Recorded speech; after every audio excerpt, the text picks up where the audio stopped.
Wow. We're recording. We are? Yeah. Oh, wow. Cut that out. Okay. Nobody likes to give up how many downloads they get. Why is that? Why do you think that is? It's secretive. It's like a It's business. very secretive. And I also, I've caught people who I know are bullshitting about them. Like, they'll lie, and you're like, okay, sure, man.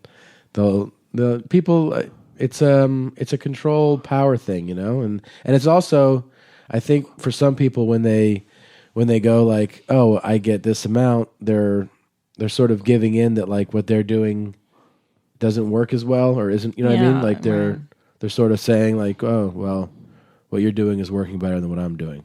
Yeah. But also it's kind of hard to quantify, isn't it? Like the way we do it, we don't really know. Well, you kind of know. We have a vague notion, but we don't have No, it's more than a vague notion. It's a vague, fleeting, like I just imagine a number and that's it.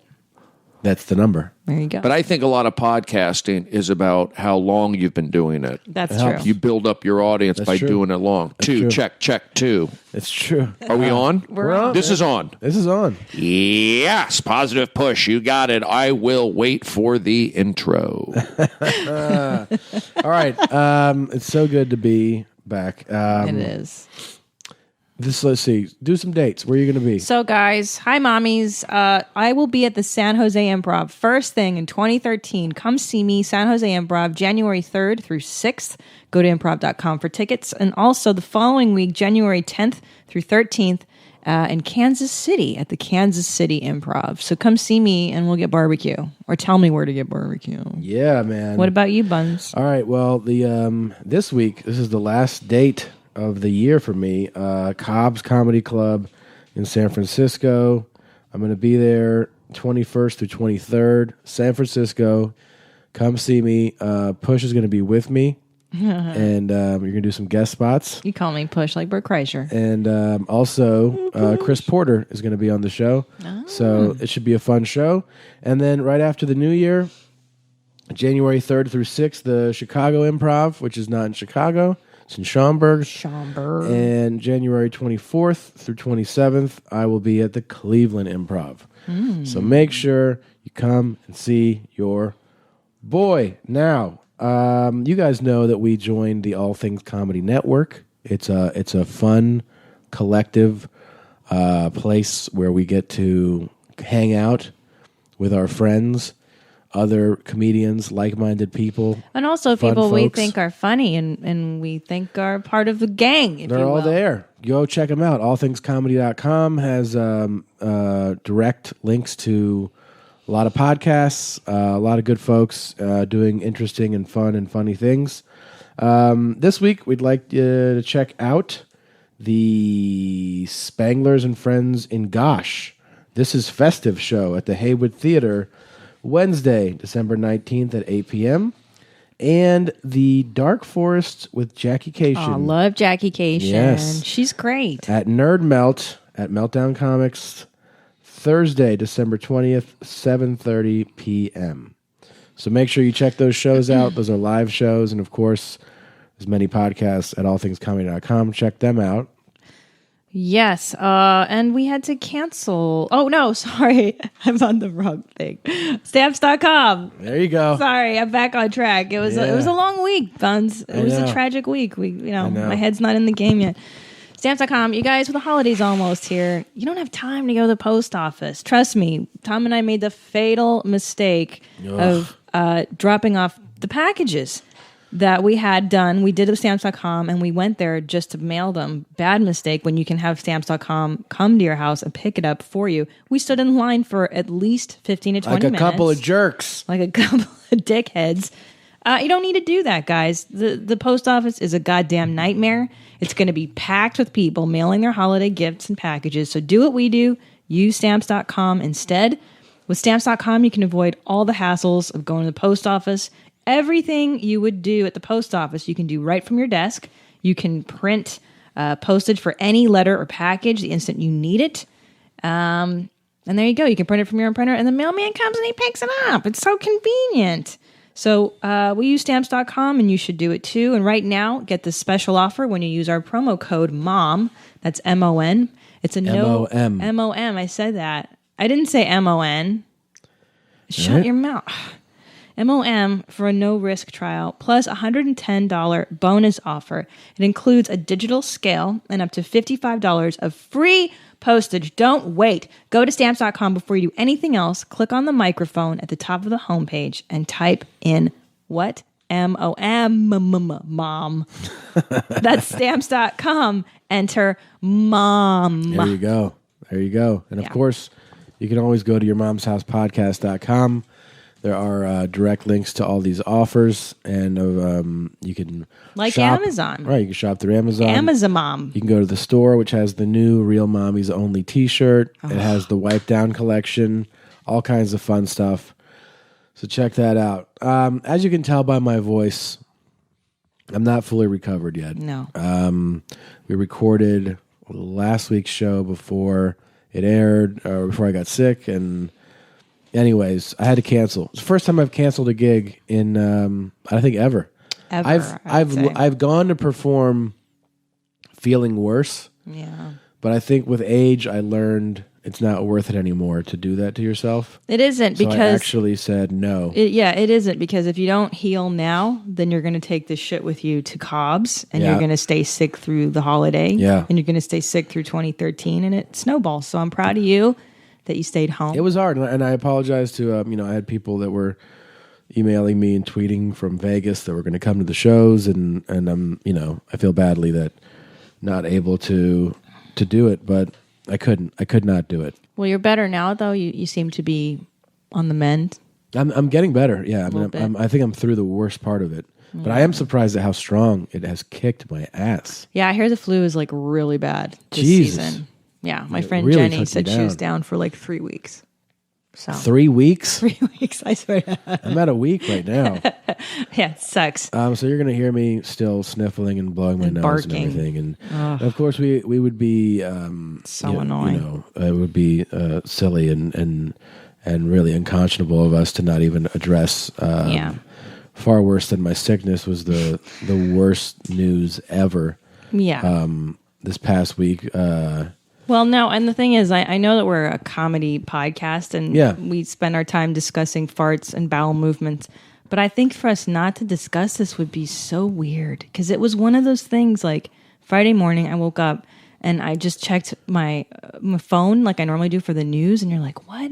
And then I feel like all day we were just glued to the television. Like, it was one of those things where, like, remember when 9/11 happened? And I'm not saying this is equivalent to 9/11, but it was that feeling of like, well, yeah, I mean, I think it tears people away like that. Is this happening? Like, I couldn't think of anything else on Friday. I couldn't even muster like another thought. Yeah. So this is actually, I'd say, the first time that I've tried being funny since Friday. Yeah. It was such a horrific thing. I don't think anybody's over it yet. No, it's the absolute worst news, and it, I think it's affected, like you, millions and millions of people here and around the world, because it was devastating. I mean, I was actually, what I was most surprised by with that news was it actually showed me how little, because it affected me so much more, I think, like a lot of people, because it was children, was how when it's adult shootings, right, how commonplace those are to me now. Right. Because I was affected more by it because it was children. But usually now, when it's like, there's a school shooting, like a high school or a college or thing, I'm just like, it's not that I don't care. I'm just like, oh yeah, like it's expected almost, which is really sad. That's really the devastating part. And I think too, I keep thinking about, it's like how everyone's like, oh, it doesn't happen in Newtown. It's not part of our thing. Not in this place. And I think that's part of the problem, is when everybody's like, but our place is awesome. Can't happen here. Yeah. And maybe it's that mentality of not here. Everybody's perfect and normal. Maybe that's why you can't see the signs of something like this coming, or maybe it's this it can't happen here mentality that's the problem in the first place. That might be. I think it's a very complicated issue. Oh, yeah. I mean, look, everybody's talking about gun control now and mental health stuff. And there's some answer there. I don't know what it is. It's somewhere in between.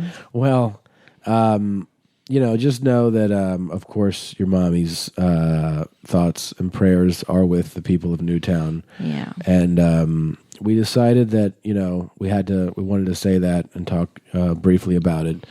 And now we're going to go back to what we do.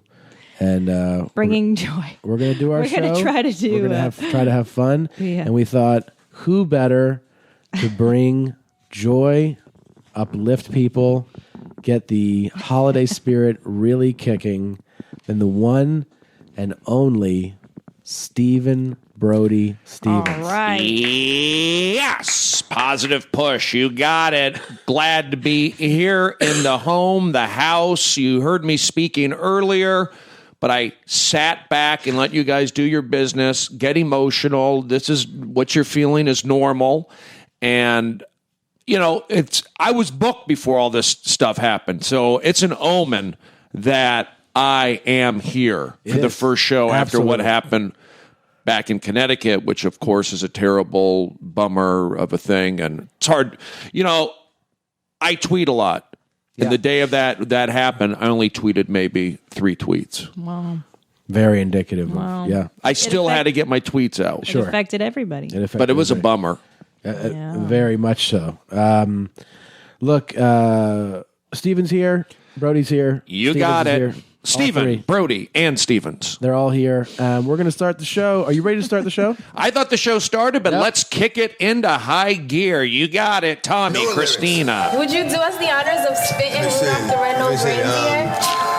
You know Dasher and Dancer and Prancer and Vixen, Comet and Cupid and Donner and Blitzen. But do you recall the most famous reindeer of all? Come on! Rudolph the Red-Nosed Reindeer had a very shiny nose. And if you ever saw him, you would even say it close. Come on, come on! All of the other reindeer used to laugh and call him names. They never let poor Rudolph join in any reindeer games. Then one foggy Christmas Eve, Santa came to say, come on, Rudolph, with your nose so bright, won't you ride my sleigh tonight? Then all the reindeers loved him, and they shouted out with glee, Rudolph the Red-Nosed Reindeer, you go down in history forever. You go down in history forever. You go down in history. What? That is going to be Rudolph. I'm so excited. I'm so excited. Did I get the names right for the reindeers? Let's see. This shit is big time. Who is Randy? Don't bring anyone love into this. Your mom in the fucking stand. Welcome to your mom's house with Tom Segura, and Christina Pajitsin. welcome to your mom's house.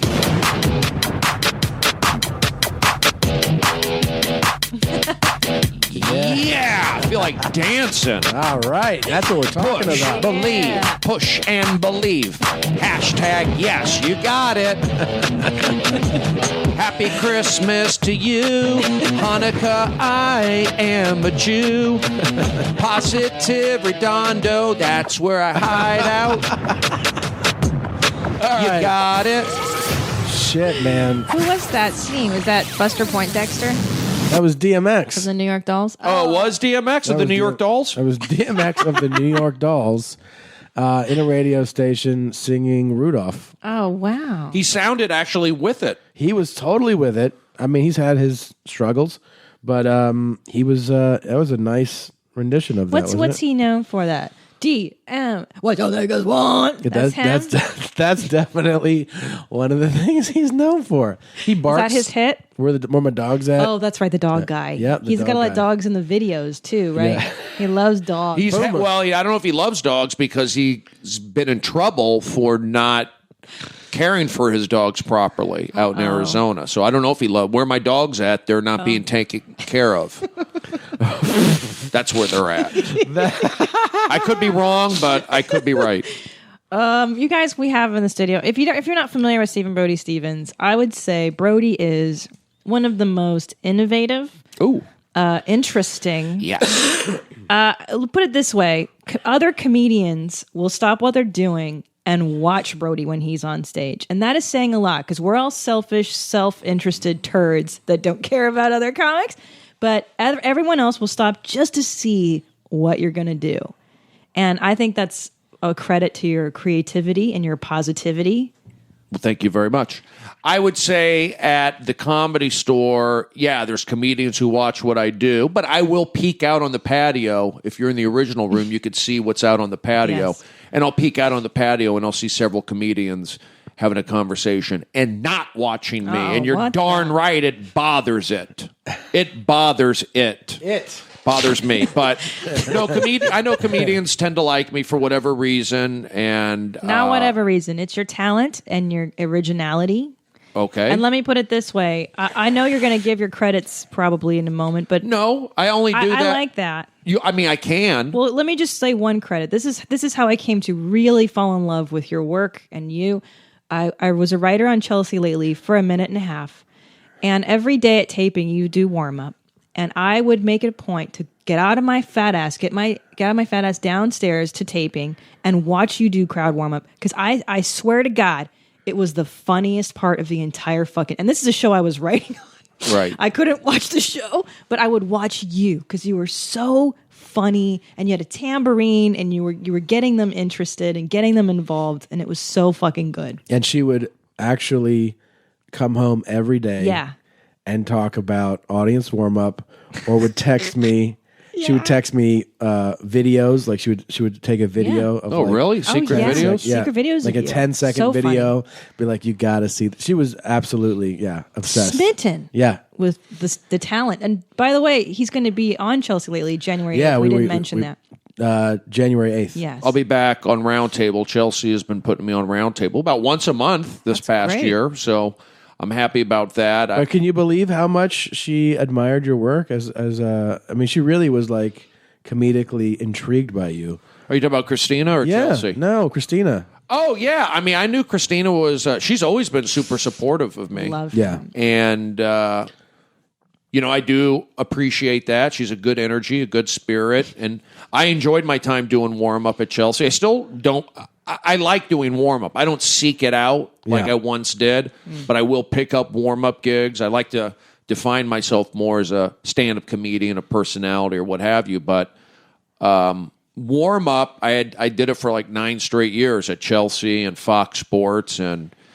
it's kind of a double-edged sword because you're doing crowd work and you can work in some jokes, but just because of the pacing of the show, it's sometimes hard to get your jokes in. But your crowd work and your personality definitely come out. But that's what you did, is you took what you knew that format to be, and you made it your own. You to our listeners that might not understand what goes into a live taping is that you have your shows, whatever shows they may be. You have a studio audience that is kind of brought in, sat down, and then there's a lot of waiting, and then there's cameras are positioned. You have producers walking the floor, and then there's more waiting, and that's where the energy goes. It gets real flat in there. Oh, and then all of a sudden they want to go, hey, it's showtime. Boom. Fucking be at a 10 for this, right? But that's what Brody was amazing at. That's what I'm trying to get the audience to understand. Can I tell you the best part about doing Chelsea lately with Brody as warm up is that, look, let's face it, there's only so much shit you can say on television that's really funny. Okay? Your jokes are maybe, because you're being censored at a 5, when they could be at a 10 if you weren't censored. But just to have Brody working the audience, he would literally, when it was time for them to laugh, he would open his mouth like laugh, and then spin his fingers like, come on, fuckers, laugh, laugh, laugh. And I'm telling you, without you there doing that, I don't know if I would have been as funny. Well, I appreciate that. And I didn't tell the audience to laugh. You prompt them, you go. I was encouraging them. Laugh. This is a joke. This is We funny. laugh. Right. We laugh. And it's like, Right. Find the funny, find the joke, be supportive. These are comedians. They're used to performing in clubs. And now when you're here in a TV show, it's bright. You're not drunk. You're sitting in these bleachers. These are comedians, so I want to make these comedians feel feel like they're in a club. Yeah. So when they're doing their jokes, even if they're not necessarily funny, because these are fresh topics. It's not like they have all week to work on it. Yeah, They a get few the minutes. topics, an hour before the show. So I would always prep the audience on that, let them know what the comedian was going through. So be supportive in that way. And then when you're supportive up front and you bring that energy, they pick up on it, and then you can kind of chill and relax. How did you first get into audience warm-up? When I moved back here in 2000, I lived in Seattle for 3 years, lived in New York for 3 years, and then when I came back here to L.A. in 2000, I was doing stand-up around town, not bringer shows, but clubs, shows outside of clubs, for example, just shows around town. Anyway, I was doing a show in Gower Gulch, and Rich Williams was I don't know if you know him. I love Rich Williams. Was a comedian on the show, and he had told me that he was working on a sports show, like a Saturday Night Live meets sports kind of thing. And I do Rich's show on Wednesdays or Sundays or whatever, and he thought I happened to call him like out of the blue one afternoon on a weekend or something, or a weekday, and he asked me what I was doing. He said, well, they have a test audience at that show I've been working on. You want to come down and talk to them? I had never done warm-up before. So I went there. I did the test show at the Fox lot. They had, the athletes on it. And I liked it. It was fun. It was like my first, you're going to pay me a couple bucks. And then I did it the next day. They paid a couple bucks. And then they said that we're going to use an audience. So do you want to do it? I said, yeah. And I did it. I ended up doing 1,000 shows. Over 1,000 shows. Yeah, over a 5-year period there. I just kind of stuck with it the whole time because, one, I was getting paid weekly, fair amount, at least for a single guy in L.A. 2, I was getting that mic time.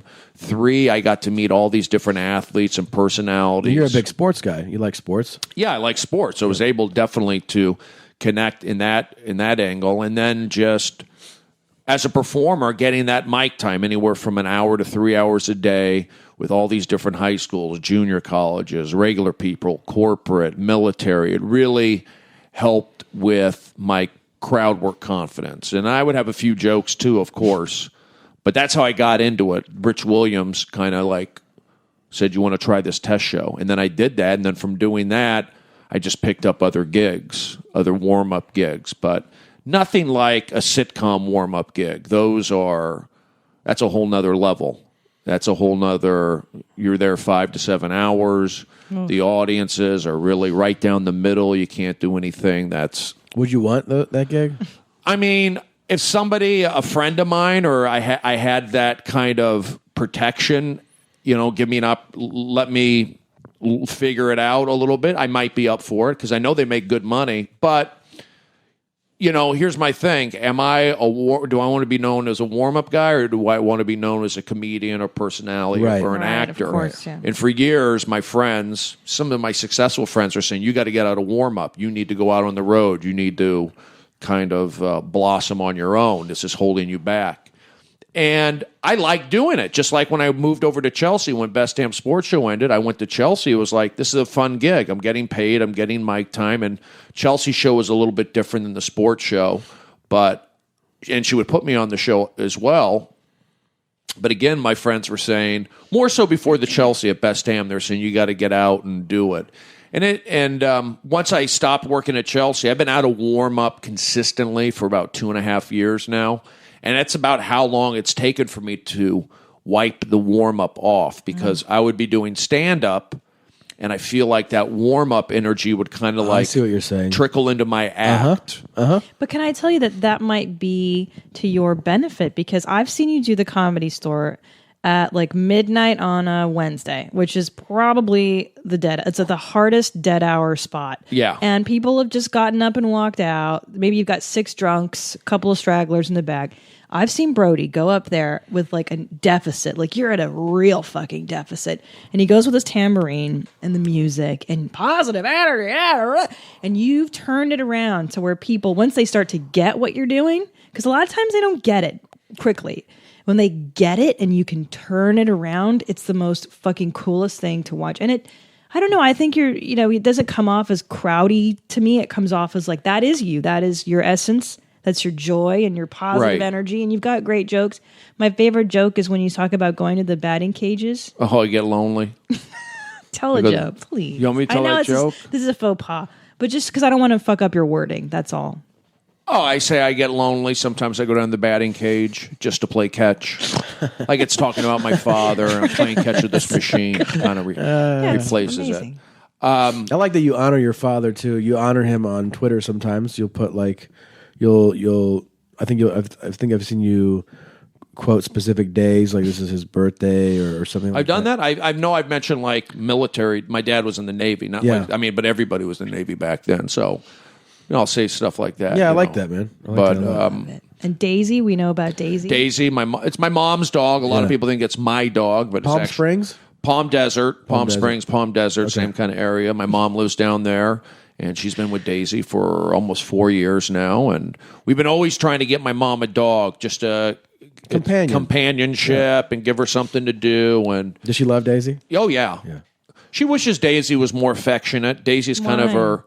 Well, because a lot of dogs. What is she, a terrier or something? She's a terrier. I She's called it. Who called a it? Shih Tzu terrier, Yeah. and Not loving generally sometimes. yeah, she likes to get her tummy rubbed, Mm-hmm. but she is not like, let me sleep with you. Oh, I like that. She doesn't sleep with need my that. mom, but she'll sleep in the same room. Like when I visit, I'll sleep on the couch, and then Daisy will sleep on the couch with me, but not like cuddling up with me. Right. Okay. More like I want to sleep in the same room with you.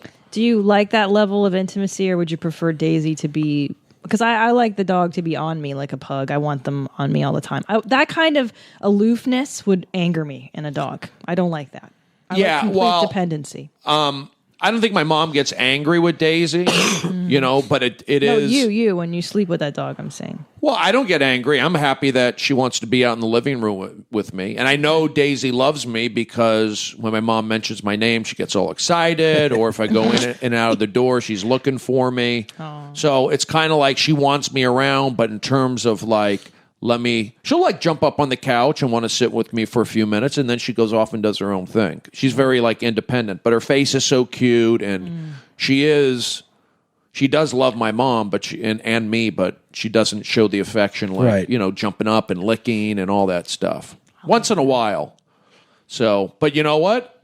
They get along, and my mom loves her, and it's she got a pretty cute little face. Really cute face. We love pictures of Daisy. I've seen them. I love them. People love them. That's why I put them up. I like seeing them, and then I know that other people like seeing them. Sometimes I put up too many, possibly, but I figure I've got a lot of different fans. You do have a lot of different fans, and everyone loves a puppy, a cute face. Yeah, even though she's like 4 or 5 now, but she still has that puppy face. Yeah, those cute little white dogs. So I like putting. It's like, yeah, everybody who sees Daisy likes her face, and she's so cute and all that. So I just try to convey that on to Facebook or Instagram or whatever. And same kind with my comedy. It's I try to give people that don't know me, try to give them that experience of people who do know me. I'm not trying to reinvent the wheel. I'm trying to like be the same guy I am at Chelsea, be the same guy I am at the Comedy Store, be the same guy I am at the Improv, same guy. And I know that the comedians like me, and I mean they've seen me a lot, and I feel like, okay, let me just be patient with the audience and build up my Yes. audience. It's a slow build instead of getting frustrated. Oh, I only have 40,000 followers, which is a good amount. That's I'll take a lot, it. I'll bro. take That's it. a lot. I'll take it. Or why aren't I on that? But it's like Right. I'm just trying to do what I do with my friends. Again, I'm not trying to recreate the wheel. And then if you do comedy long enough, you start hearing, consistent themes. Like, I like when you do that. I like when you do this. Different people start saying the same kind of things. So you go, okay, this works. Mm-hmm. So like when I do the positive energy, people like that. It's not that I'm not into it. Yeah. Right. I'm not just saying it. I think it's funny that I'm saying it, that I'm so like positive energy. Yes. Right. I mean, it does work, but I'm also kind of not mocking it, but I'm also like forcing myself to say it just to get that blood flow. I know, but I know what you're saying. Like, you can't kind of help what people like about your act in a way. Like, you can't help what people resonate with. And it comes from you, right? You're genuinely putting out there. But then sometimes, because I feel this way too, where you're like, that's what they'll like, so you do it. And then you feel like kind of a whore afterwards. You're like, oh, I just did that.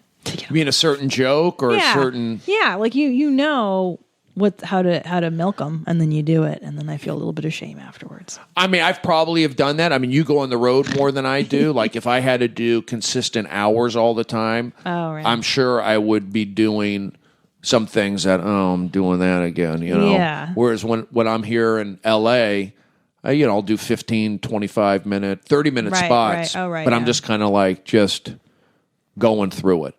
Right. I mean, I'm just pushing through. I mean, I'm trying to be funny, of course. Whereas, like, yeah, if you're on the road and you're putting a show on, it's a different energy. It is. Now, a lot of people, do they know that you've been in The Hangover? I was in The Hangover. I had a small part. And a lot of people say, oh, this guy, he'll talk about his credits.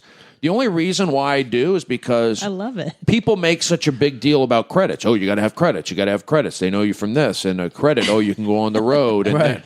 So I'll be doing a joke or material and the crowd's not laughing. I go, why you guys aren't laughing? I mean, the director from The Hangover thinks I'm funny. He put me in it. I did Chelsea Lately 5 times in the last year, but I guess I'm not funny. And I mean, I've done these jokes on TV. These jokes have been accepted for television, and you're saying no to them right now. Well, you know what? You're wrong. Yeah. Right. Something like that. Sure. But in a fun way, not, Right. you don't want to like. I'd also like to point out that not only were you in The Hangover, but also in The Hangover Part 2. Yeah. I played a different role, but you could say it was the same role. They were both involved in law enforcement. Yeah, but I mean, you made it to both films. I made it to both, and I'm happy about that.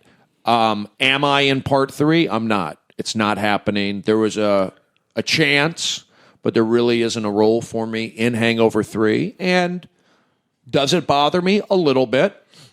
It does bring me down a little bit, but then again, I have to say, hey, I'm thankful that I was in Hangover 1, Hangover 2, and then Todd, the director, put me in the movie Due Date. You were the limo driver. I was a limo driver in Due Date Saw with it. Robert Downey Jr. Yeah. I did my scene with him. Yeah. So And you're good friends with Zach Galifianakis? good friends with Zach Galifianakis. I've known him before. All this stuff happened. I'm not going to say he wasn't already on his way to being successful when I met him, which he was. But I definitely knew Zach before the rest of the world. Yeah. And always made me laugh. But a good guy. Probably like, to me, more of a friend than a comedian. Right. To me personally. So I look at Zach like that. And he just makes me laugh. I could Sure. see why everyone else is connected to him. Yeah, he's a funny guy. Funny guy, just naturally, and likable. Yeah, totally. So I did warm up on Zach's show also. Zach had a talk show, and I did warm up on that.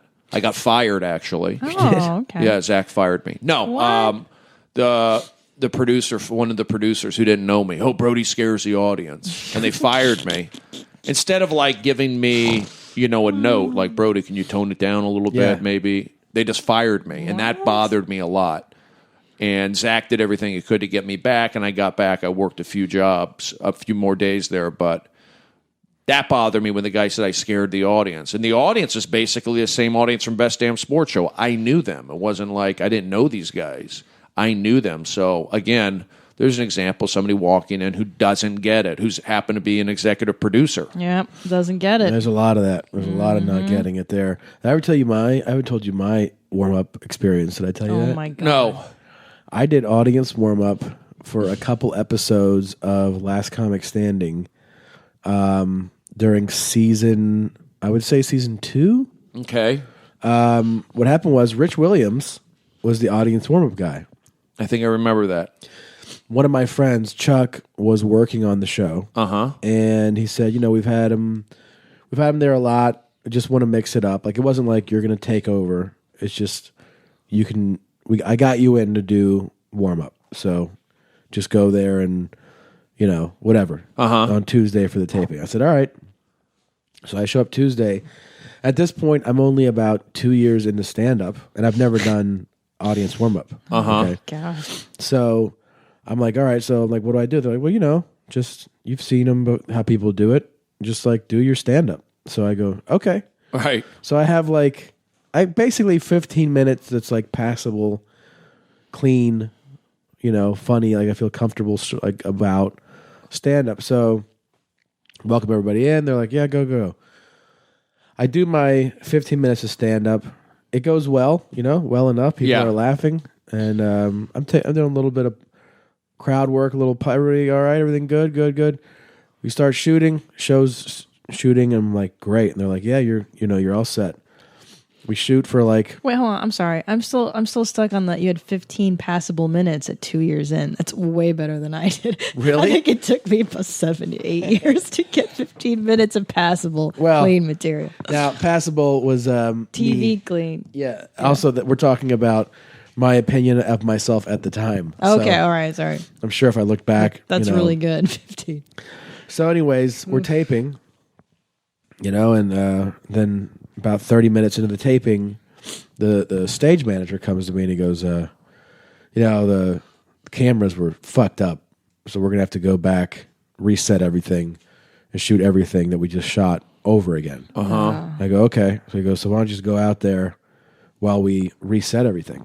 Right. Now, I had burned my 15 minutes. Yeah. So I go, all right, well, I don't, how long am I going to be out there for? And he goes, I don't know, like 40 minutes. Oh my God. And I was like, 40 minutes? He's like, well, we got to realign. We got to reset everything, man. And I go, what am I supposed to do? And he goes, your job? And I was like, oh shit. So I go out there and I'm like, do you guys have anything to give away? They gave me some shirts. And then I asked one of the guys, I go, do you have any music? And he's like, yeah. And I have a dance contest on stage where I'm dancing with audience people. Right. And I mean, like, sweating, like, please, dear God, let these 40 minutes go by. I don't even know how it ended. Like, I think I stepped out of myself. That's how much panic I felt, Well, when I get into situations like that and I've been in a couple where you have to stretch and do that and don't want to do jokes. I would do crowd work, of course, see how that goes. But not only did I have to do jokes, I had no more jokes. You know what I'm saying? I'm out of jokes. Okay, you're out of jokes. I go into the singing contest. Oh, because everyone here in Hollywood, they want to be recognized. They want to be that star. So I go, anybody here sings? There's always people love karaoke. Yeah, you're always going to find somebody to sing. Oh. And with that, you could tie in a T-shirt or I don't like doing trivia. No, I wouldn't do that. I had these photos I would show, like 11 by 17 silly photos, laminated of like, this is my bar mitzvah photo. This is me on the night I lost my virginity. This is me with Hugh Hefner, whatever. I had all these celebrity photos, but they're kind of hard to lug around. But if I was to do a show that was, definitely an hour and a half or longer, then I want to have pictures probably, maybe some candy. Candy, that's a good idea. Get me some candy. When it's over 2-hour taping, you want to give them. Like when I worked at Chelsea, it was a half hour. Yeah. I'm not going to give out candy, and I'm not going to give out T-shirts. This show's funny enough on its own. It's kind of like you're lucky to be here. Right. You're going to get an autograph from Chelsea if you got a book. Right. You get to see these stars. I got to give you candy to laugh? Right. No way. These Screw comedians are funny enough. Right. But when I worked at, say, Best Damn Sports Show, which is a 3-hour show, I would have candy and pictures. And I'm learning from the best right now. If I go back to audience one, you could do that. It's like, it's a good. You learn about people. You learn about groups. Mm-hmm. You learn about energies. You learn about the talent. You always want to, like when I was at Best Damn, for example, I always wanted to have the crowd.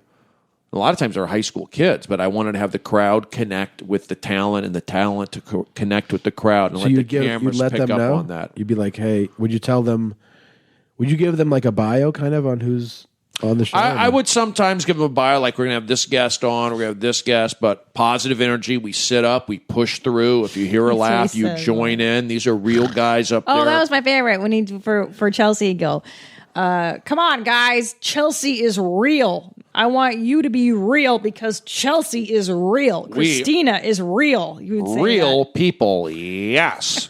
So it's just different, and you learn about. Like I said, it made me great at reading the crowd. Yeah, and I can do that in my stand-up comedy. I can do crowd work, but it's like you can't do crowd work necessarily on Comedy Central or network TV. Some comedians look down upon it. It blows my mind. Yeah. I was, some fucking feature that I had the last few months was like, oh yeah, it's like I see certain headliners do crowd work, and I'm like, hey man, why don't you write some material? And I'm like, are you crazy right now? Like, Yeah, it's stupid. you don't even have the skills to do that, and you're shitting on that? Like, or they'll say, you know, oh yeah, I thought it was like spontaneous crowd work, but then I heard the same line the next show, and I'm like, yeah, but the skill is that nobody there knows that. Like, they know how to like put the bait out there in the perfect way to get an audience to bite onto it and then make it look I mean, yeah, of course it's a different ability than a completely spontaneous thing, but it's still a skill. Like, you just don't have that skill. It's still a skill, and it also to make it look like magic, like you said. Like, it's a magic trick essentially. Should you do an entire 2 hours like that? Maybe. Look at Don Rickles. No, look at Don Rickles' act, okay? Right. He does it by picking on people, but those insults are jokes. Yeah. So he's written that shit. Of course. That's still writing, and it just adds an element of danger. That's the marriage of it. That's the marriage of it. Is that there is an element of in the moment, but there's also the element, you don't realize it, or most audiences don't, that's not on the spot something he just thought of. Right. You know, it's in the library. It's in the chambers. Yeah, man. Yeah, he's fully It's loaded. there, but sometimes it is spur of the moment. Well, Also, it's a mix. It's a mix. Absolutely. like my crowd work, I like to tie it in. I like to I'll talk to this person, I'll talk to that person. I go, there's a connection right there, and then I talk about my connections with the crowd, and I'll ask some other things like where they went to high school, what did you do today? Yeah. And then maybe thirdly, I'll say like, what's your job, if you don't mind me asking. It's easy to say like, where are you from or what's your job. I don't always like to say what's your job because some people don't work, but Yeah. you go, what do you do for a living? But I do that, and then I'll do some connections with it, and then I'll mix in a joke too. So I try to do it all. The only thing is like let's say if you're doing an auditorium, if I get to the point where I'm doing big theaters or auditoriums, like it's harder to do crowd work in that situation if you're up on a big stage. It is until you get to the point, if it's that big, then what you do is you do what like Russell Peters does, is you have monitors, big monitors so everybody can see, and you have a camera guy down in the front row, and your camera guy is like showing the rest of the audience what you're seeing, and that's what he does for arenas.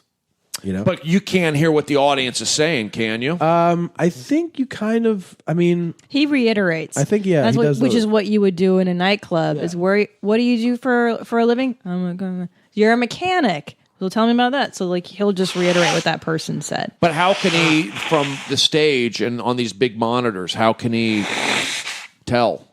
How can he can hear them. He's close enough to hear them. He'll only pick on the first like couple of rows. Yeah. Oh, okay. So he can hear their answer like you would in a nightclub. You know what I would like to do if I get this opportunity, I've thought about, is like maybe on Conan or Kimmel, and I think Todd Glass did something like this on Kimmel, but is to do crowd work. Let me go up into the crowd. Oh, yeah. See. I can't believe there hasn't been more crowd work celebrated in stand-up, like in specials and stuff. Like I'm like a lot of audience people. I love seeing good crowd work. So, and audiences obviously love it, and they, for some reason, for television, they shoot down the idea of letting a guy who's awesome at it do it for television. Like, you can shoot it, like you just said, in a way that the viewer at home understands that it's a spontaneous moment, it's a happening. Like I would love to see Ian Bagg that special would be good, yeah. where you let him do tons of crowd work. Let him do his shit and just tape it correctly. Or STEVEN Brody Stevens. Yes, thank you for that. I was a little thrown off, but I'm not the only guy who does crowd work, so I know it's other people are doing it. I think these TV shows would be nervous about crowd work because of the editing involved. It's like extra work for them, and things could go wrong. They're also nervous about, because a lot of times, the comedy person on that show is removed from a certain process of it, which is there's certain executives who go, they go, hey, is this guy's stand-up? It's been vetted, cleared. It's a funny set. Yes, it's going to work. Cool. That fills 4 minutes on our show that we know is going to be funny. But if you go, hey, we're just going to put him up there and let him talk to people, then the higher up people go, I don't feel so good about this, man. Like, what do you mean we're just going to put him up there? Well, he's really good and he can just make it happen with the audience. Yeah, that's not really a plan, man. Let's have him do rehearsed stuff. Like, they start to get nervous higher up the food chain about, is this going to be a good 4 or 5 minute representation on our show? Well, that's why you could only do it on certain shows. I would say Kimmel or Conan. Yeah, it would be the people. Probably Conan. might allow something like that. They would have the most probably room for, at least they have the imagination and the balls to try stuff out. Yeah, exactly. Yeah. So I think even when I did it, they mentioned to me, do whatever you want. Like if you want to go up into the crowd or do whatever. When you did Conan? Yeah, because I did a post tape. I did it right after. So they let me say you could do as long as you want, and then we'll just edit it down. And there wasn't even a guarantee that it was going to air on the show. I kind of did my Conan set in connection with my HBO series. Digital series that nobody could see. God that you brought this up, because the other day, we just switched our cable providers, and one of the things I've been wanting to watch on HBO on demand was it called Enjoy It? Enjoy It, yes. Brody Stevens on HBO. But HBO I can't find Go. it. It's HBO Go. It's the digital platform, internet subscription. It is on some on demands, depending on your cable or your digital provider. Okay. But guaranteed on HBO Go. I don't know for how much longer, but it is on there. How long is it? It's 6 15-minute episodes. There's 6 15-minute episodes on HBO Go, and it is Enjoy This. Enjoy it. I'm sorry, Enjoy It. Enjoy This, maybe sick. season 2. Silly. You never know. With Steven Brody Stevens. How was making that series? It wasn't painful. It wasn't painless. Would you like some toilet paper? No, I'm okay. The process of the show was... All right. You're blowing your nose. Yeah, Is there a cough mic? I mean, it's so... Is there a blow your nose mic? It's so loud. But he has to do it, so I understand. No, Tom has to do it. Right by the mic? Do you think you could moved move away? You guys are fighting. Wow. Is this Right normal? in front of our kid? Just Is this normal? Day 5 of this already. Let's wrap it up, Our son right here. I don't like to see you guys argue like this. I know. We grew up in the same apartment building. Can you believe that? I don't know if we lived there during the same year or two. I don't know if there's any overlap. I'm still blown away because I knew that you're from the Valley. We've had this discussion. I grew up there as well. And you like to, on stage, cite different locations in the Valley and say, 818 for life. Because, again, the crowd is into it. If I did 818 for life and nobody ever laughed, I would stop doing it. Of course.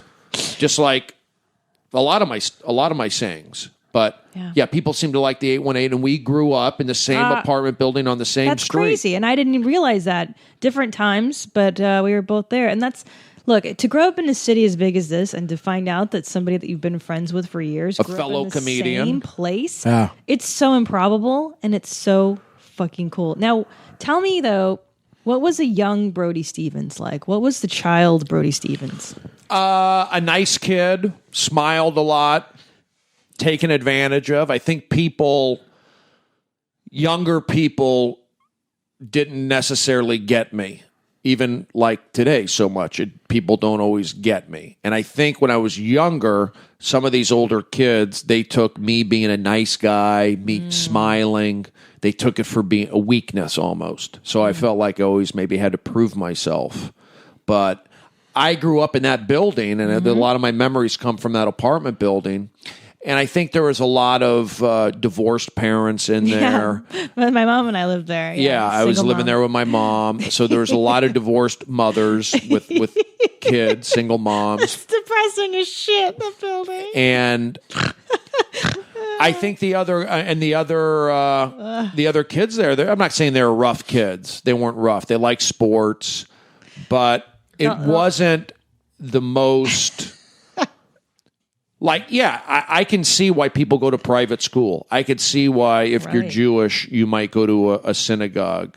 I was Jewish, but I went to a public school. I lived in this apartment building. It was kind of rough on me, I think, a little bit. Yeah. My niceness was taken advantage of by some of these tougher kids. Well, because in our apartment complex, I remember there was a lot of Armenian boys, teenagers, a lot of Persians, because I do remember hearing a lot of Persian being spoken. A lot of Persians. Yeah. I don't know about Armenians, but my babysitter Nadia was. Actually, I did have a friend named Isn't it Hachi. Farsi being spoken? Oh, Iranians speak, what do they say? Persian, Farsi. Same thing. Yeah. There's Persian. You're right. There were Armenians. Yeah. Some Latino. Some African American. I don't remember. What do they speak? Oh, But I remember that we were talking about the basketball court in the back, and like I was kind of afraid to go there as a little kid because there were these teenagers looming around and smoking cigarettes and like hooking. those weren't up. cigarettes. Those were. But yeah, I agree. It was a little rougher. The building, it was a rough building. Same thing. I mean, just in that neighborhood when I lived in the other apartment building across the street when we moved around. And then even Reseda High School, I could see why people make fun of Reseda. It's kind of like white trash. It's like I call it the New Jersey of the Valley. Really? And there is something to say. I could see why parents who have their kids want to put them in a private school or a nicer school because it does affect your child later on. And I feel that and I'm not in any way saying my upbringing was wrong or was bad or I want it changed. I mean, some things I would want different, but because of my upbringing and what I went through, it definitely has made me a better comedian. Which I think, sure. I mean, I think which all comedians would say, like the more I don't think tragedy is the right word, but the more, difficulty growing up for whatever reason probably makes you more interesting as a comedian. Absolutely. Now, wait, Brody. So you went to junior high. I'm trying to think of the years. Were they doing that thing where they bust in kids from South Central to come to your school? More so in high school at Reseda, more so. And then also when I was in 6th grade, I remember at Tarzana Elementary, they had kids bust in. But I also got bussed out to L.A. No, you got the reverse of that? I got the reverse. So what? For 4th grade, I had to go from the Valley to the Crenshaw district. No. What which is like fuck? That's what LA was doing. It's not South Central, but it's on the way to South Central. But that's what LA Unified had this brilliant idea to level the playing field, right? Supposedly, and to reverse that. So to bring kids in from the rougher areas into the Valley and vice versa. And it was a fucking tragedy. I used to get my ass kicked constantly by like gangbangers and shit. Were you bussed or they came in? They came to, I went to Portola Junior High from 6th to 8th grade. Portola, they're in Tarzana up in the hills. That's right. Not in the hills. Well, the bottom of the hills. Yeah, the bottom. And I used to get into fights constantly. So how did you, a young Stephen Brody Stevens, survive getting bussed in? I can see how you were a nice young man, sweet kid that would be taken advantage of. I can see that. I can too. Well, I think sports helped me. Playing baseball, being good at kickball, being good at handball. You were a good baseball player, too. I was a good baseball player. I had a strong arm. So I think all those elements. I played basketball. Got that big frame. What are you, 6'3"? I'm 6'2". 6'2"? So I was always tall, but I was a little gangly and goofy. But I think that's where some of the teasing came in. But I would say that playing sports helped me out a lot. And when I got bussed in 4th grade, and then half of 5th grade. That's when busing ended. Then when I came back to Tarzana, it was just so much more peaceful. Like just no busing. I'm in my neighborhood. Kind of like it is now. I moved back to the Valley. I was living in Hollywood for a year, and I just moved back. It's just something about the Valley connects with me, relaxes me. Yeah. Tarzana. I mean, as I've become older, I feel like career-wise, if I still like the Valley, I need to be more like towards Laurel Canyon where I can hop over to Hollywood quicker. Like when you're in Tarzana, it's a little too far out. Yes, yeah. But it is suburbia and it does like chill me out a little bit. That's good. Mm-hmm. But growing up, I think, again, I'm glad. I'm not saying I want too many things changed from my childhood, but I feel like there are elements there that have affected me. Sure. But I've tried to turn them into a positive as I've gotten older. Yeah, you're good at that. You Very good. Yeah. I mean, yeah, I try to. I believe in, therapy and positive thinking. A lot of that stuff I learned from in college, like playing baseball at Arizona State. We had a lot of mind coaches, mental coaches. Baseball is a mental game. And I would we would visualize positive language. I was more of a positive language guy, so bringing up positive imagery. And so instead of saying, Tom, well, Tom, don't strike out. You would say, Tom, get on base. Yes, you got it. T.S. Tom Segura. Right. And then when we would run, like, it's a punishment almost. Like, okay, guys, you're going to run 2-mile run. You're going to run to this. I would make it fun. I go, yes, we love it. Enjoy it. Running, feeling good. And then some guys would get annoyed by that, but other guys would we'd laugh and have a good time. So it would take your mind off the actual distance of the running. Right, yeah, where you're having fun with it, and made my running more, made it easier Tolerable. mentally. Yeah, exactly, tolerable. And it's also, it's funny, like, especially for people that don't, like, that are in this entertainment business, it's very easy to be jaded, negative. You can shit on what other people are doing, or you question why you're not doing it. But it's amazing how if you just kind of focus on what you're doing and you stay positive and you don't let the outside things get in the way of what you're working on, it can totally change the way you feel and the outcome of what's going to come to you. Well, it's hard, compare and despair, number one. Hey, I like that. I didn't come up with that. Where'd you get that from? From my friend Nadia Ginsburg. Wonderful. She says that, compare and despair. Nadia Comaneci, the famous gymnast. That's a wonderful, because I find that once I stopped doing that a few years ago, it really helps you stay on your own page. Yeah, you really... I'll make you slap somebody in the face. Right? You gotta like... I think it's hard these days, especially with social media. Never mind TV and... I would say never mind TV, but social media. It's in your face what somebody's doing. I'm doing this. I'm talking to this person. And then you click on their...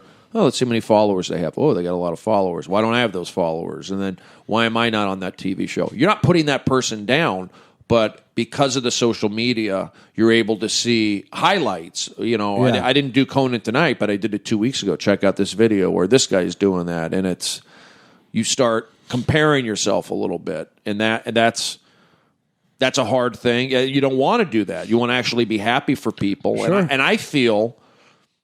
the happier you are for your friends, you push your friends, it comes back to you. They get a show and they bring you in. So it's like you don't want to have hatred towards... No. It's not healthy. But and just like comparing isn't. It's bad. You got to like build up your own... And this... that's what's good about the internet, and I think podcasting and the do-it-yourself world is that you can build up your own crowd. You don't necessarily have to be a multi-millionaire famous guy to survive. You can do it on your own these days. And in some ways, that's a little more gratifying. I think so. You build up. You do it at your own pace. Oh, God. Sidebar. Hold on. I just had a Valley thing I want to ask what's that? him about. Okay. Did you ever go to the top of Reseda and get fucked up? I never got messed up. Like, I didn't do like drink or drugs or anything like that in high school. I didn't start going up to the top of Reseda until like once I moved back home in 2000, just because there's hiking trails up there. Yeah. It is a nice view. It's nice to go up and overlook the valley. Blowjobs. But yeah, well, that's what it's for. Because there's really? a street, it's Reseda, and you drive to the end of it, and it takes you like up a hill, and you would park there, and that's where in high school people would get blowjobs. Really? Or that was like hot. the inspiration point? Everybody did that. I thought my high school did. I mean, I can't tell you how many blowjobs I've given at the top of Reseda. Jesus. Countless, thousands of guys. I mean, I did. Bust in from South Central. I did wander up there a couple times. Yeah. Maybe. I mean, we did. You never know. Probably. Yeah. You probably don't know the faces, right? Just the Just dicks. the dicks. I don't even recognize voices or faces. Just the penis. Just penis and balls. It's Brody, as a Jewish man, is in the middle of celebrating Hanukkah, I believe. And Happy Hanukkah. I am. So for you and all of our dreidel. Jewish listeners, Yes. Dreidel, dreidel, dreidel. I made it out of clay. Dreidel, dreidel, dreidel. Dreidel, dreidel, dreidel.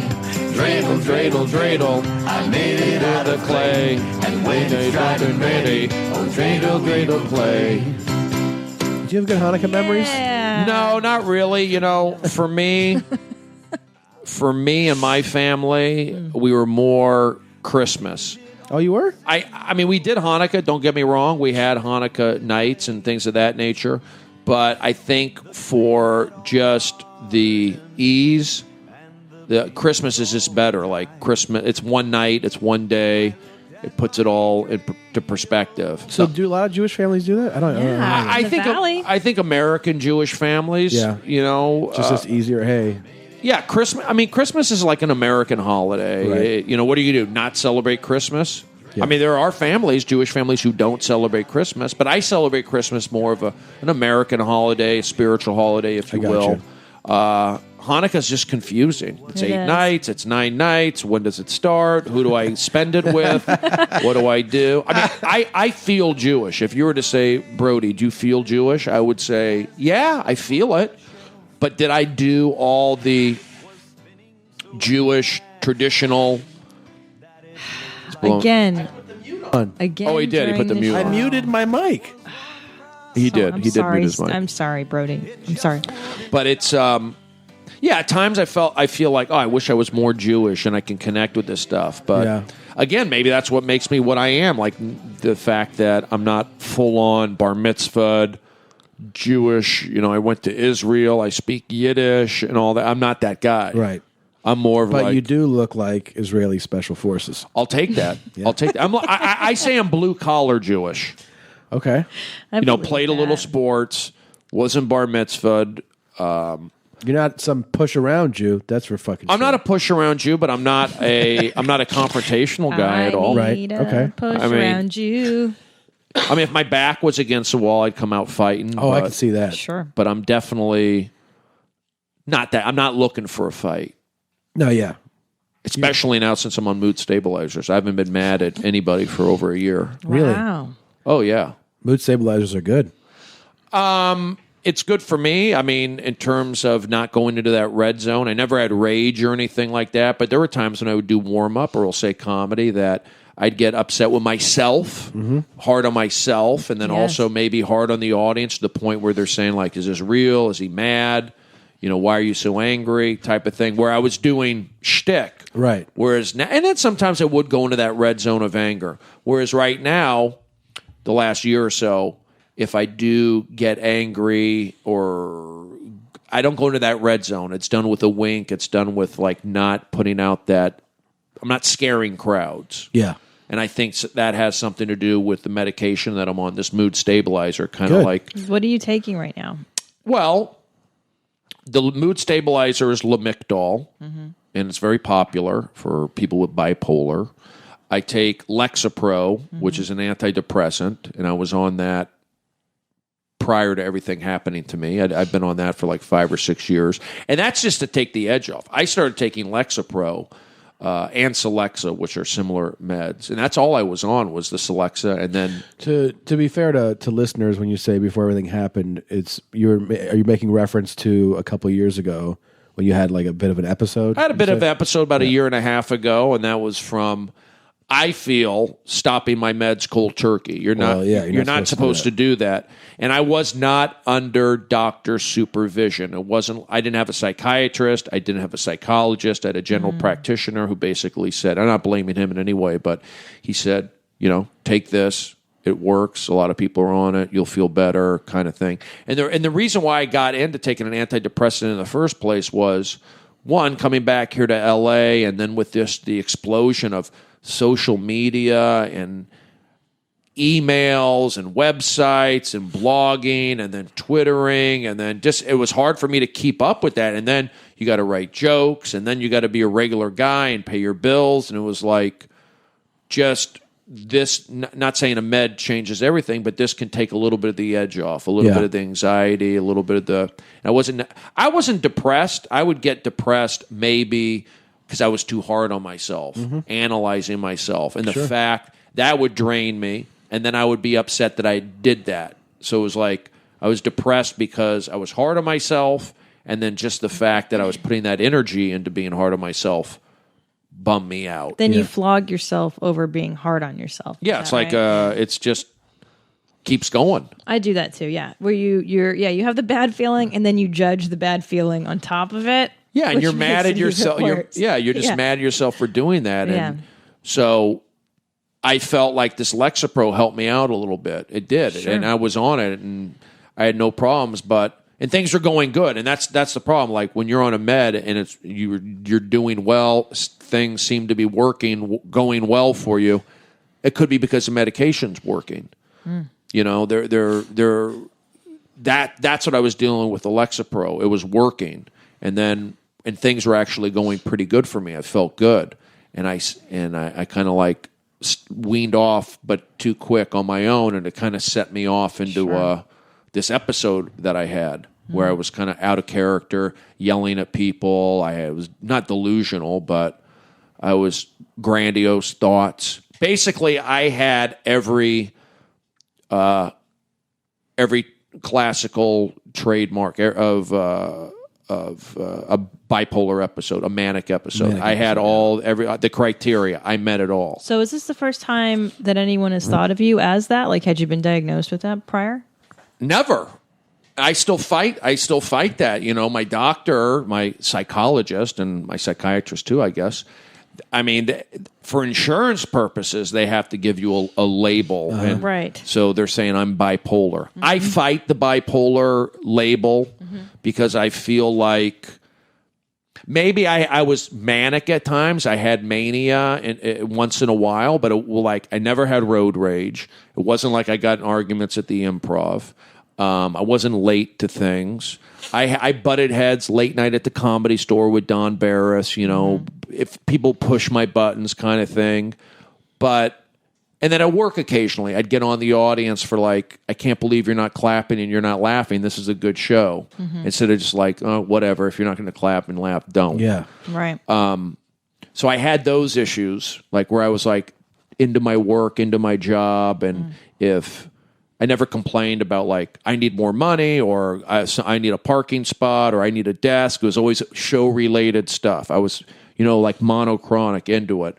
So basically the med that I'm on now, the Lamictal, just kind of like takes that rage out. Not that I had a rage issue, but it's good for my comedy. That's great. It's good for my comedy, but it's a struggle with real life because I used to be able to, you know, I was exercising more. I was more active. I pushed things. I was kind of on the go more. And now when you're on this Lamictal, which is beneficial, I think, keeps me boxed in, not too high, not too low. It makes my regular life a little more. I have to really keep structure. Right. Go out of my way to make sure I'm doing stuff. And it's just like, I'm sure like everyday people, whether you're on meds or not, need to have that structure. But as a comedian, I'm not doing warm up. I was doing it for 9 straight years. You know, I had that structure. Right. So I have to really go out of my way to create structure, which anybody has to do. Right. So, well, I tell you, I'm really proud of you that you talk about this openly, and that even when it happened, you were talking about it. Because well, I was on Twitter. You know, I was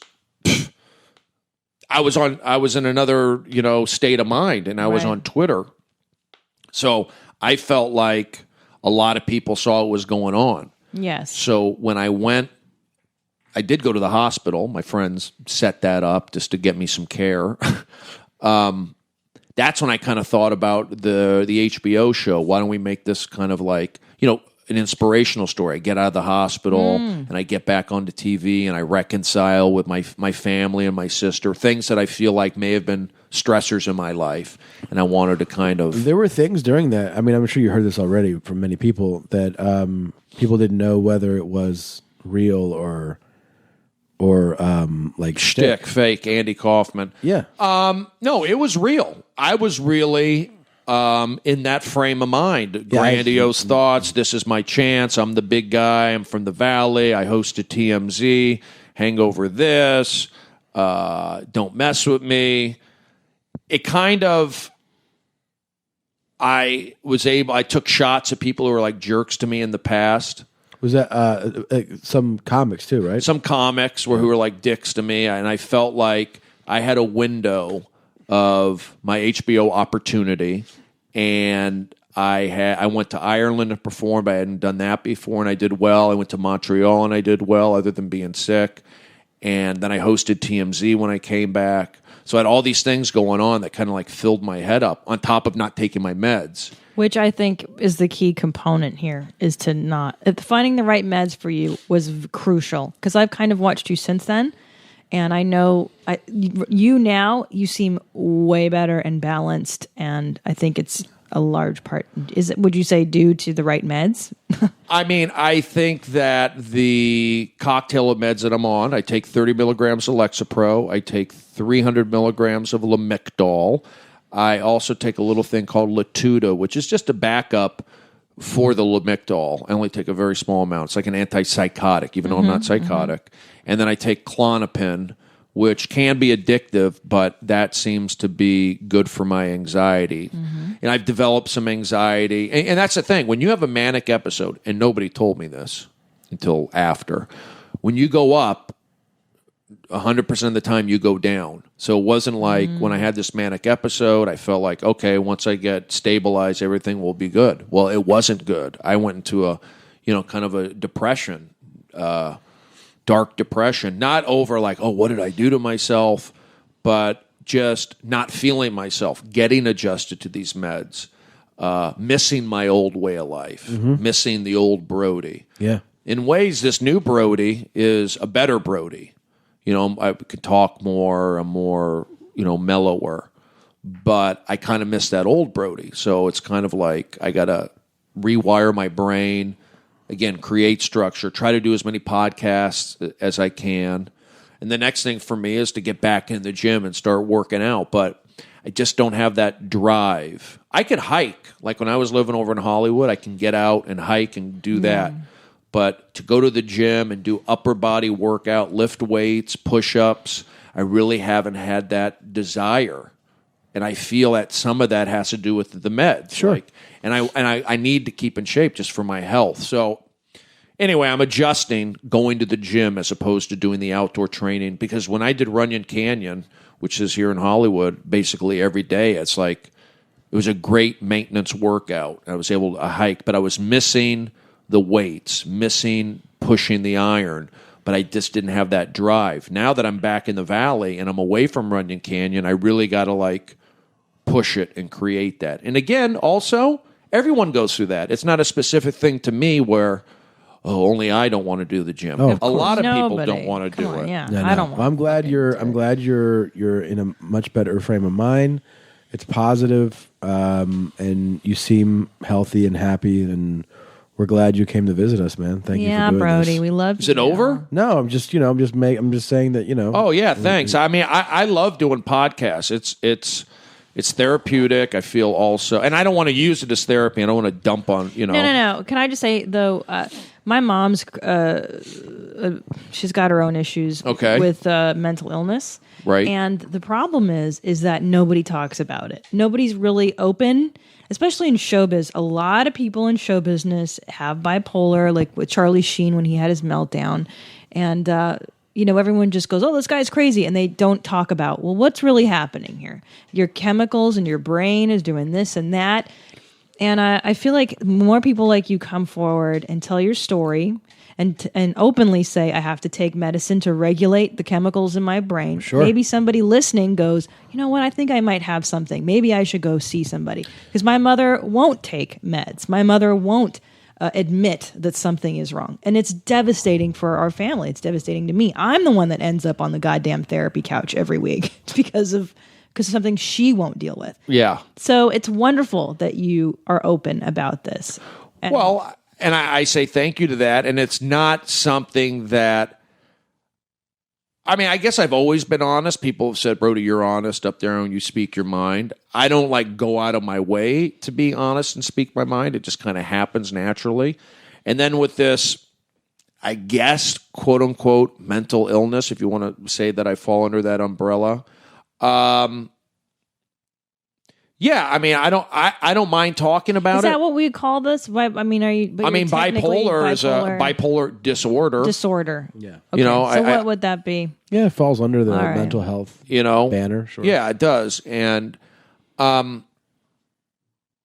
don't I mean, I talk about it for a couple reasons. One, it makes me feel better. It's therapeutic. So to get it out of my system and talk about it, I do feel better about that. And then I think just me hearing other people talk about, I'm on Prozac, or I'm in therapy. Lots of people. Celebrities or whatever. So they kind of like gave me the courage to talk about it, instead of, I mean, Howard Stern talks about stuff. Not that I listen to him all the time, but I know he's very open. And I know other radio guys, like I heard one radio guy, I take Prozac. And so it made me feel like, wow, this radio guy who's on talking about it, I can talk about it. Of course. And then what Charlie Sheen went through, and not comparing myself to him. But he's not, no, you guys are not alike at all. I mean, he's also, beating his wives and being a general scumbag. But I'm saying that issue, we ended up kind of idolizing that guy, which is weird. Like, I see the billboards of him like, he's back, he's on. Yeah. And it's like, really, no. That guy was deeply troubled, probably is still deeply troubled. And why is no one talking about that part of it? Well, America loves a comeback. He's probably. I know. I mean, he may have been on drugs. Absolutely, in conjunction with having, I'm guessing, some kind of brain problems. It's possible, chemical imbalance. Absolutely. And I'm not saying like I'm clear out of the woods. I think every day, and that's why I do structure. It's like if I sit in my house and I just ruminate and just think of things. Which is easy to isolate, which is what ends up happening to a lot of people. It's easy to isolate, and sometimes I get... Yeah, it's been a hard year in terms of me doing comedy and me podcasting, me selling T-shirts, me creating a support system. It's been a hard year for me. It's been hard, and I still... when you have a mental issue and then you go to the hospital, it's kind of a weird thing. You don't want to go back. You went through that and you feel like, wow, maybe I am messed up, and am I going to get better? Or is this something that is going to lead to more serious stuff? You have these, it's a struggle. Right, of course. It's not easy.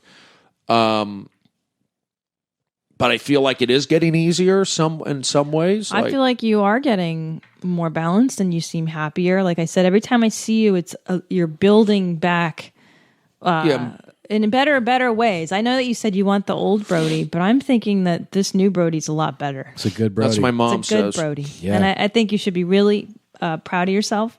And I don't know. I like how you are now. I think that it's healthier for you. We got to read a couple results real quick. It's that time. Yeah. From Fill Her Up, Seal Her Shut. We did our Jewish edition. Oh, okay. A week or so ago, and how appropriate Brody is here. My Jewish blood. So we had... Whoa. What just happened? What just happened? His headphones broke. They just went out. They're dying. That's right. Wow. That's Headphones. weird. Somebody run to Fry's Electronics and get Tom Are some there batteries in these guys? Oh, you're these using are- your fancy Boses. Oh, the Bose battery. Do you want to? No, it's okay. Because look what I've got. He's batteries. got backup batteries. Bose backup batteries. You got it. Hey, I have a would you rather for us to do after this. After we're done with reading the results. What are results? Are you going to read results of? You know how filler. I feel about you just dropping shit like that I in the know. middle of the show. Well, don't we have it more figured out? Yeah, we do. All right. So, Fill Her Up, Seal Her Shut, Brody, is where we mention a couple of people, usually well-known people, and we say, who would you rather fill up and seal shut with your love sauce? Okay. Or be filled up and sealed shut by, depending on your preference. Okay. So No, we put- I want to fill somebody. I don't need to be filled up. Say that again? I don't need to be filled up. But you'd like to... fill somebody up. Okay. Fill a girl up. Sure. Or a guy. We play with both genders. It doesn't matter. So we had Bette Midler or Barbara Streisand for our older Jewish edition. Who would you rather? Who would you rather fill up and seal shut? That's a tough one. But I'm going to go with Barbara Streisand. Wow. She looks pretty good in the guilt trip. Well, some of the voters, they went to facebook.com/Your Mom's House Podcast, and they voted Bette Midler 58-21. Really? Wow. Really? I think the general consensus was that Midler's fun. She's going to be playful. She's going to let you try some things you maybe want to try. She's going to have a laugh. And the Streisand might be a little more... uppity, stuck up. High maintenance. That was the general feel. You know what? I mean, I could see that. I'm not. Maybe I jumped into it too quick. Yeah. But I was just thinking Barbara Streisand, she looked good. I mean, I've been seeing her in these... She's on the buses. She's on the billboards right now. Looks good. So maybe I'm getting, pulled in by that. Probably. Whereas Bette Midler, I don't know what she hasn't been on a lot lately. But She looks good. But She's she's got fun. big She's hooters. fun. Yeah. She's fun and big hangers. Meteor. she used to show them too. Yeah. Nice. Yeah, she used to show those hangers. Flash them. I like that. Now, the other person we threw out there, the other duo, older Jewish men, Mel Brooks, Woody Allen. If I had to, Yeah. You'll say you have to spend the night with one and get frisky with him. you're saying I have to. You have to. Yeah. It's, Who do you choose? Well, I am 10% gay, and that's Okay. that's been mentioned on a lot of other podcasts. I didn't know that. 10%. 10% gay. Okay. I would say probably Woody Allen because he's into he's into freaky stuff. He's with his daughter. He's Wow. with an Asian. Am I off on that? Well, the voters on this one voted Mel Brooks 60 votes, Wow. Woody Allen 7. Why am I not connecting with your audience? You're not filling up and sealing shut the way they are, and I don't know why that is. Wait, Woody Allen only got... 7 votes. Wow. And Mel Brooks got 60. He's not liked. He's not I don't want to, Mel Brooks. He's a little bit older than Woody. Woody might be frailer. He's skinnier. He's frail. But Mel Brooks, he's. I guess he could take it. I don't know, man. Now, we didn't read, I don't think we read, did we read the results from the latest porno edition? I don't think we did. People also threw out, it was Belladonna or Jenna Jameson. Belladonna. Wow, no hesitation. I was Belladonna, too. I think you were Jenna. I like Jenna. I'm Belladonna for life. Belladonna, 73 votes. Jenna Jameson, 23. Yes. Wow. Now I'm connecting. Now you're connecting. Wow. And I then guess we had, Jenna's high maintenance. Is that what it is? She's not as down for whatever? Oh, well, I mean, Belladonna's work is just, it speaks for It's her itself. work. I mean, Yeah, her library, her her catalog. catalog of work, her body of work. Exactly. Hmm. And Pun intended. pun very much intended. And then we did some old school porno people. Nina Hartley or Ginger Lynn? Probably Nina Hartley. She's still around. Yeah, she is. Yes. And I believe I took Nina Hartley. I think we all did that day. I think everybody took Nina Hartley. Yeah, I liked her energy. Well, she She's won. got Have you positive met her? energy. She been on your show? No. No, but I've seen interviews. She I over would the like years. to have on, by the way. And we could Nina Hartley? Let's try to get her on. That'd be fun. She's very pro. She's an advocate. Empowerment. I like her a lot. I like her. Like, she has good energy. Good positive. Brody, energy. you chose wisely. She won 50-27. Nice. I'm getting it. I'm on a hot streak. Now, this one might be a little confusing. It might be complicated. RuPaul? It was Ron Jeremy or Evan Stone for male performance. I don't know Evan Stone. That's why it might be confused. He's got long hair. He looks kind of like the romance novel kind of cover. Oh, guys. really? Yeah, like what's the guy's name? Fabio. Like he looks kind of like Oh, so Fabio or... Ron, or the Hedgehog. Oh, of course, Fabio. Am I too into this now? No, Guess but we what? get into it like he that. won. He won. Evan What? Stone won. Yes, you 25 got to it. 17. The hedgehog taken down. A couple real quick notes. If you want to vote on the next voting thing, go to facebook.com/Your Mom's House Podcast. Like the page. You can comment, you can post, you can vote, as do we. Also, we have to thank Black Lagooner, Mark Manning, Oh, for the right. amazing care package, Thank Christmas you. package. Awesome sweatshirt, t-shirt, so many good treats, the Cookies. card. You're a beautiful man. And John Adams, thank you for sending me the authentic Derek Brooks jersey from Florida State. I'm going to frame it and hang it up in here. Very excited about that. You went to Florida State? I did not. I'm a big Seminole fan. You know got I it. like sports. Tallahassee. Yes. Derek Brooks, Tampa Bay Buccaneers. I mean, great man, great player, great human being. couldn't be happier about that. I want to do Would You Rather real quick. Oh, I found a clip of Brody, just a quick audio clip from him from Enjoy It. Fucking camp. There's Brody. That was it. That was great. Okay. You have a Would You Rather. Mm-hmm. Oh, and this is the other thing. To the people still listening to the show right now, we mentioned this before. We didn't plug. We haven't plugged. We always forget to plug this. That if you go to the site right now, we put up a poll of cities that we're considering going to do stand-up together. Yeah. Specifically together. Oh, wow. And so it only has like 5 cities.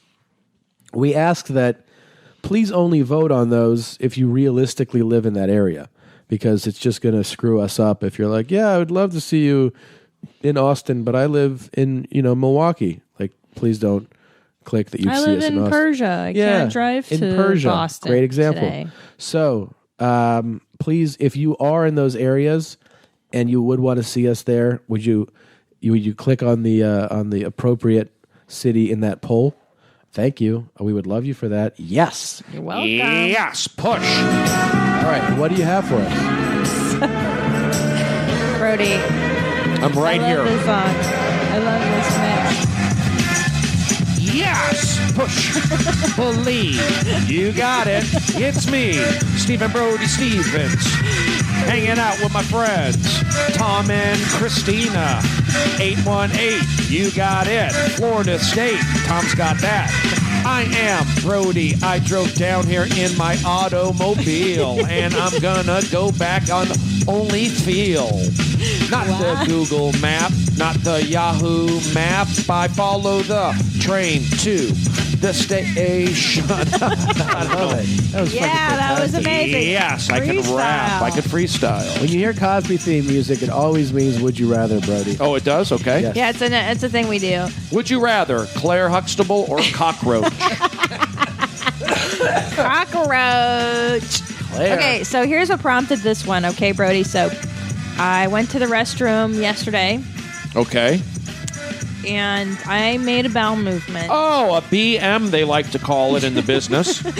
But it was like no other BM in that it smelled like dog's diarrhea. Have you ever had a BM that smelled like dog diarrhea? Like a big dog, like a Great Dane? I've had a BM that smelled like a cat poo. But not just a small amount. Like right. Cats, when cats go poo, it's small. And it's probably they're pretty solid. But I've had poo that is, there's more bowel movement tissue than what a cat would have, and it would smell like a cat. It smells of cat poo. Cat poo, yeah, not dog poo. Cat poo. But mine didn't just smell like dog poo. It was like like dog diarrhea. Like yeah. And Jesus. I mean, I had some lasagna. Is there a Would You Rather in here? Yeah. So sorry, that prompted me. Protein does that to me. Okay. I will fart up a gym. Well, that prompted me to think to myself, I wonder if the dog's diarrhea smells that way because they're eating dog food. And then I thought, well, what would I rather eat, dog food or cat food? Like if I had to choose between the two for a week, which would I choose? And I can't decide. So what would you choose? Probably dog food. Just because it's, the milk bone, it's solid. It's like an animal cracker. You can put your mind around that. What's in cat food? It's just dirty fish parts? Oh. What's in it? Cat food is disgusting. I think cat food would smell worse. Oh my God. Cat food smells like your breath, Christina. And I think I would choose dog food. It's passable. It's like a crunchy treat. You could be like, all right. Not the kibble, the wet kind. It's got to be wet food? That's what I'm saying. It's the wet food. Either wet cat food. I still think stinky. I think still wet dog food. Or because then you could think it's like tuna. This is just tuna. This is chunky albacore packed in water. I think it'd be way foul to drink. To eat the cat food would be so disgusting. It would be like eating a cat's like wet asshole. Like it's ground up It's fishy. And it's made for a small animal. Oh, yeah. At least dog food you can get, for a big one. If you're going to have a milk bone, you want like the Great Dane or the German Shepherd milk And old bone. people eat it, so there must be. Do they really? They eat dog. It's sad, but there's been reports that old people eat dog. No, I've heard that poor. before. It's not funny, but it is because they're poor and they can't afford food. And Jesus Christ. But my thinking is it must be more nutritionally valuable than The dog food? than cat food if old people are eating it. I think the cat food would be so revolting. It'd be like eating out of a gutter. Like it'd be like gutter food. But it's just fish. But you love already fish. have the mouthful. Your mouth is very cat food friendly. I cannot believe you're saying that. That is so rude. Christina has a so Shark mean. Tank. She does, really? Yeah. Is that from your diet? He's just saying that. And so this is an inside joke he and I have been doing since August, where he's like, "God, your mouth smells like a Shark Tank," and now it's gone to cat food a few nights ago, and I cannot believe you just said that on the podcast. How Cat food dare is you. grosser than Shark Tank. Cat food's gross. But I think Christina would choose cat food. Look, it's just fish. It's mashed up fish. There you go. It's like if you like seafood, you're going to go for the cat food. I'm going to eat the cat food. Okay. All right. Is there another one? Or is that it? No, I just like that. I love it. Wait, can I tell you why I'm opposed to dog food? Yeah. When you empty a can of dog food, there's that gelatin that often surrounds it. That gelatin alone is I reason agree. not to. I agree. You can strain it out. Strain it out. Strain it out. You didn't give us that option. Oh, okay. Jesus Christ. This was so fun. We've come to the end of the show, Brody. This is it, Stephen Brody Stevens. This is the end of the road. The cul-de-sac in the oasis. I want to thank you for coming. Also, this is the last episode before Christmas, so Merry Christmas, Happy Hanukkah, Happy Holidays, Kwanzaa. We hope you're safe. We want to thank you for a wonderful year of love and celebration and farts and and momminess dumps. and dumps and brownness. We wish you all a very Harry Krishna, and a Harry Christmas. And a Harry very Christmas. You're Yes, right, we though. do. Persians speak Farsi. You're right about that. I think They so. do. For once in your fucking life. So do we do you ask me like where I could be reached, like my Twitter account? Do you want me to do We that? should do that. Huh? Or does that not matter? Do It does it. matter. Do Where? Let me do this professionally. Brody, where can our listeners find you? Yes, you got it. I am on Twitter at Brody is me friend. Brody is me friend.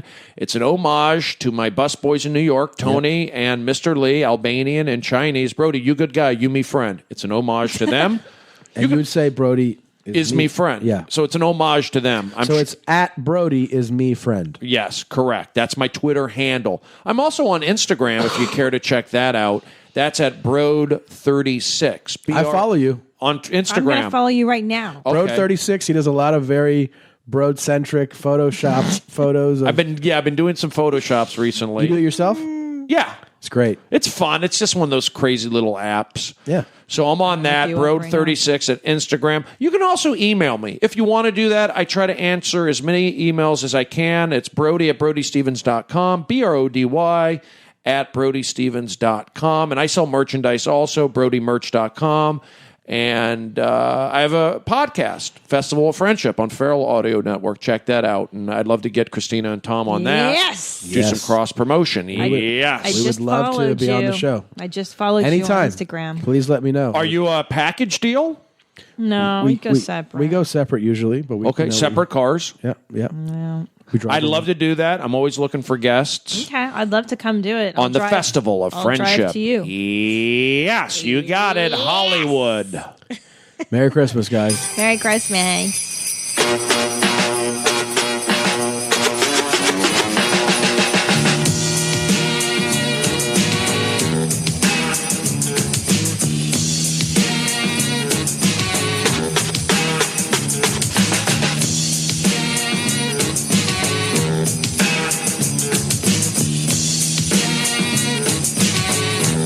It was December 24th on Hollis Ave at the dark when I seen a man chilling with his dog at the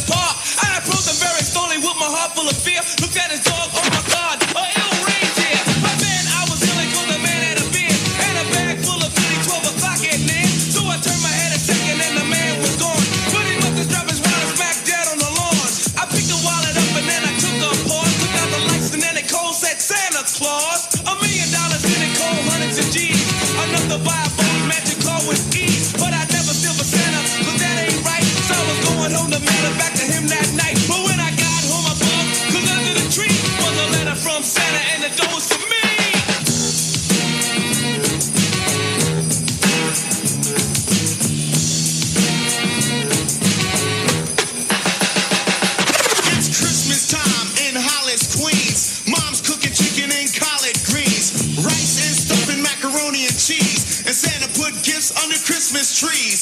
Decorate the house with lights at night. Snow's on the ground, snow white so bright. In the fireplace is the Yule log. Beneath the mistletoe as we drink eggnog. The rhymes that you hear are the rhymes of carols. Like each and every year we bust Christmas carols. Christmas carols. Yo, come on, let's step. You ain't just the man from last night? Santa, Macy's. Yo, man, let's go eat, man. I'm starving. Come on, man. Yo. Run so loud and proud, you hear it. It's Christmas time and we got the spirit. Jack was chilling, the hawk is out, and that's what Christmas is all about. The time is now, the place is here, and the whole wide world is filled with cheer. My name's DMC with the mic in my hand.